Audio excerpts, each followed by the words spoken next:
It's kind of funny too. Like, I'm going like a different direction, but it's something that I've been thinking about and wanting to talk about. So I had this dream a couple days ago, and the main message, and there's only one piece that gets like illustrated, and then like later I form into like this poetic line, but I didn't write it, and so like every time I like talk about it, I mess up the original line.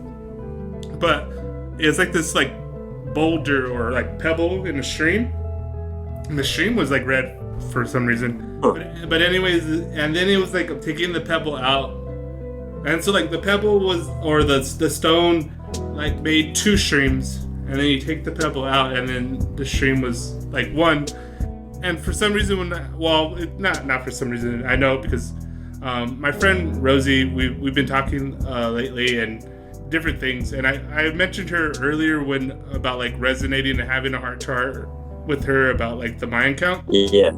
And anyways, so like she was of my mind, and I was like, oh my God, Rosie, like I think you need to hear this more than I do, and I kind of like tell her, and I kind of in my head substitute red with Rosie, and then I kind of tell her what I was talking about, and it was so funny because it's like sandwiched in between. If I could go back in my notes, which I didn't really realize, like consciously, but maybe subconsciously I did.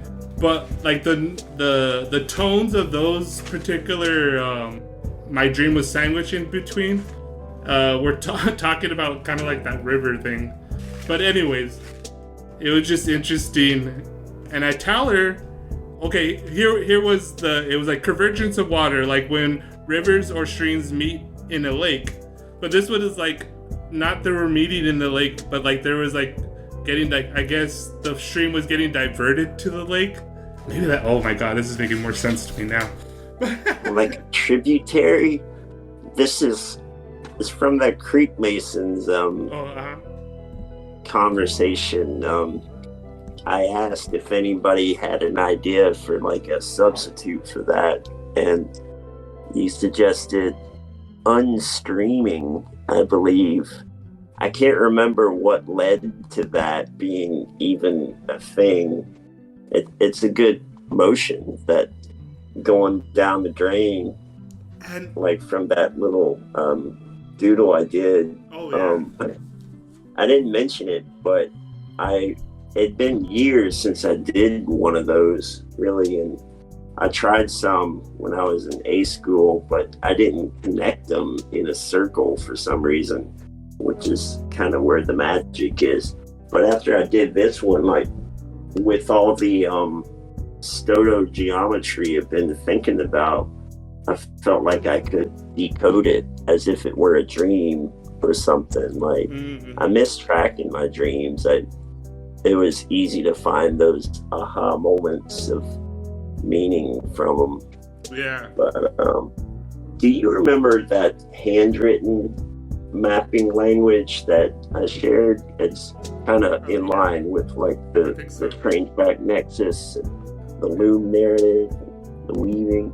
That is, I consider that the most articulate possible form, the most advanced. I think it's like focal plastic.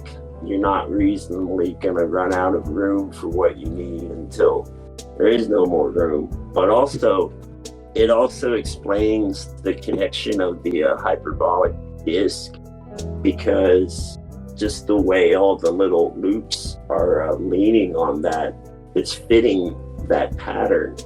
And actually, like, you can learn to navigate that as if you're in Hyperrogue. It's really potentially neat, and I love that it's a handwritten form.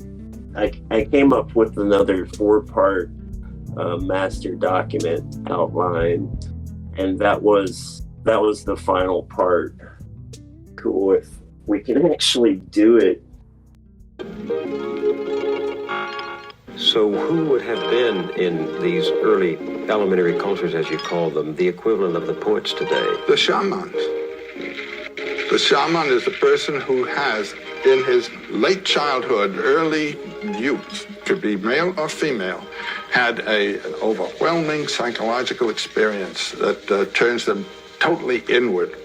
The whole unconscious has opened up and they've fallen into it. And it's been described many, many times, and it occurs all the way from Siberia right through the Americas down to Tierra del Fuego. It's a kind of schizophrenic crack-up, the shaman experience. What kind of experience? Dying and resurrecting, being on the brink of death and coming back, actually experienced that. Come wander with me, love. Come wander with me away from this sad world. Come wander with me. He came from the sunset. He came from the sea. He came